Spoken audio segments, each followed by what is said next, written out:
It's Friday night, and Interceptors Chris Bucko Buckley and Mike Geno Jennings are about to go out on the night shift, and Geno's packing some tasty treats in his Liverpool lunchbox. Right. Refs. It's actually quite healthy for me. An apple. In fact, I might have that pretty soon. Sooners, because I've got man flu. But Bucko's already in a hole. I've had my first disaster, mate. What have you done? They're eventually ready to go out and hit the mean streets of Cheshire, and now there's another problem. But it's not an automatic. They've drawn the motoring short straw tonight. We're in the pride of the fleet, which is the last remaining manual car that no one likes to drive. If what he's driving now isn't making Geno very happy, at least it goes better than his first car, a Mini Metro. While his esteemed colleague Bucko began his driving career behind the wheel of a far more salubrious Peugeot 309. But they're more focused on nicking wrong-uns than what they're driving. Friday night, start the weekend with a nice lock-up. Keep the custody suite happy. They love us, don't they? No. 12 miles away in Crewe, fellow Interceptor Rich Pecker Woodward's attention has been drawn to a black Renault. We just got a car who's come out of a junction in front of us and put his foot down. He's absolutely flying at the moment. A quick check reveals that the car's linked to drug activity, so Pecker, who's on his own tonight, decides to pull it over. He gets behind the souped-up hatchback as it approaches a roundabout before lighting it up.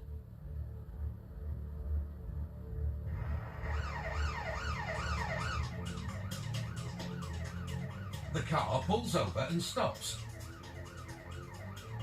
And Pecker gets out to have a word with the driver, who immediately floors it and speeds off. A fleeing motor with a drugs marker on it means all systems go, so every interceptor in the area is called in to assist, including Bucko and Geno. Smack on my crew failed to stop.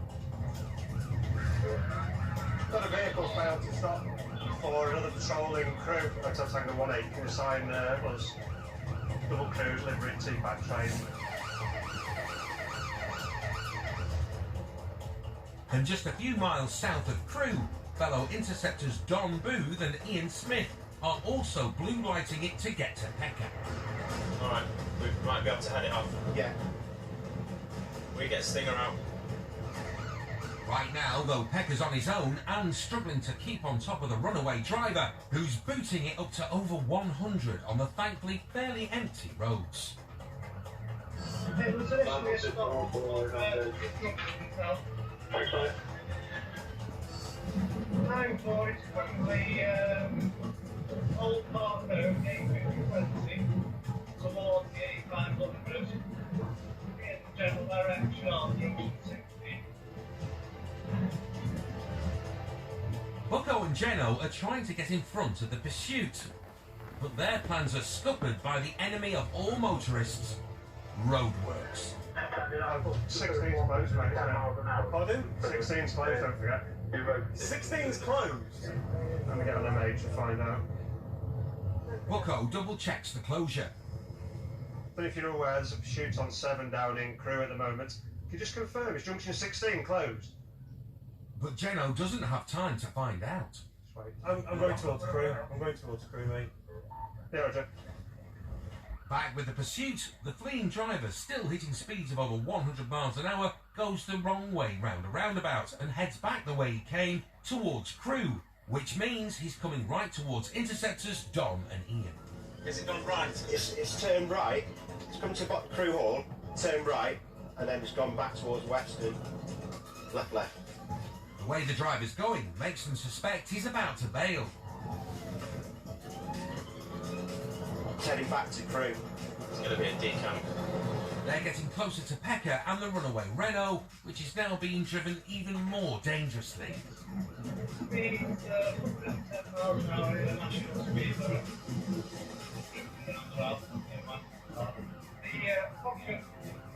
Once again, the fleeing driver takes a roundabout on the wrong side at high speed, burning rubber as he heads towards a small town on the outskirts of Crewe.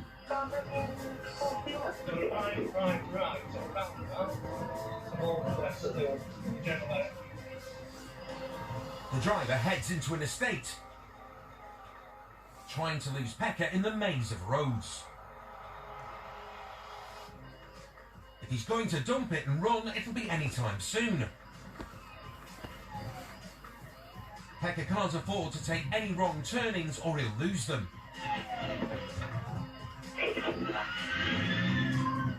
Stand by East Avenue at Western. It might be close. After his initial mistake, Pekka reroutes and heads down a cul-de-sac where he spots the abandoned car.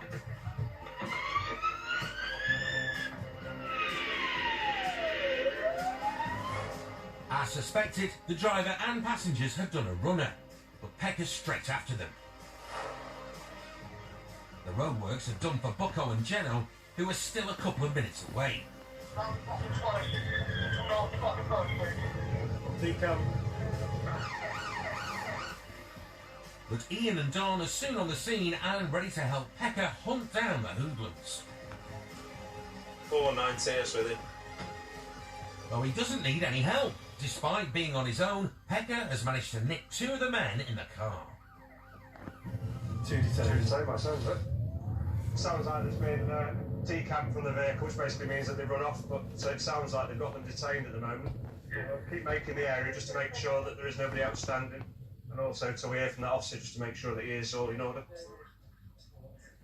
Despite being chased by a police car at high speed and then doing a runner, Can I have a seat in the back of the car?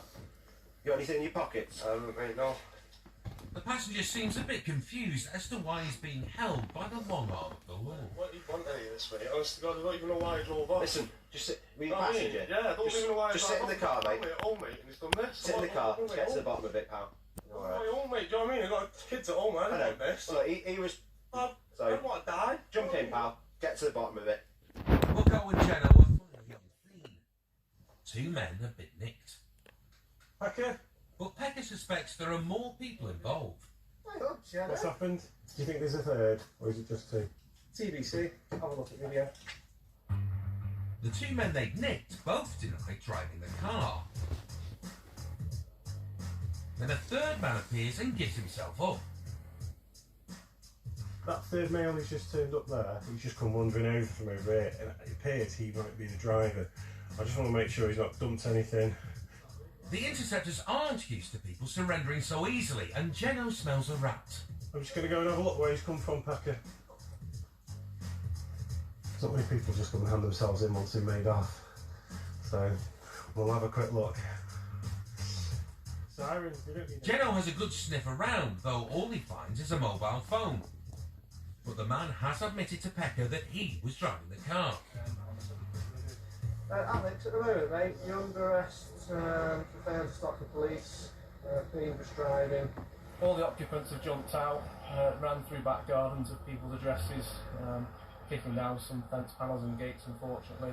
Good luck, fabulous, everyone from the vehicle's been rounded up, and the driver's been arrested for dangerous driving, failing to stop, and driving with cannabis in the system at the moment. While Pekka deals with the driver, Don and Ian have a route through the motor. Well, it's obviously failed to stop for a reason. There's intel read drugs, so vehicle's getting searched under Section 23 of the Misuse of Drugs Act. You got your torch, Smithy? Yeah. It's a high-end Renault Megane, a turbocharged hot hatch with a top speed of nearly 150 miles per hour.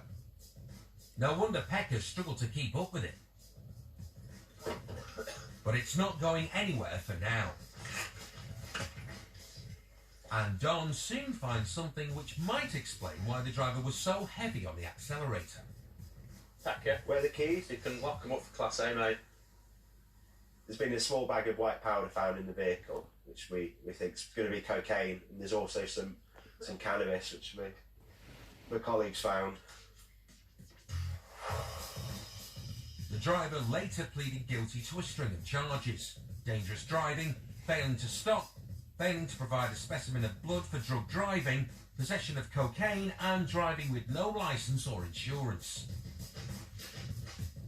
The front seat passenger admitted possession of cannabis and was fined £250 plus £85 costs. No further action was taken against the third man in the car. It's been a good night for the interceptors. Well, any pursuit obviously is a good outcome if we get them, get the baddies, and if there's no damage, nobody gets hurt, especially members of the public that you're obviously toying with, which we don't want to be doing. But yeah, I think it's a good one. There's 3 people in the car, they've all been detained, so see how the rest of the night goes.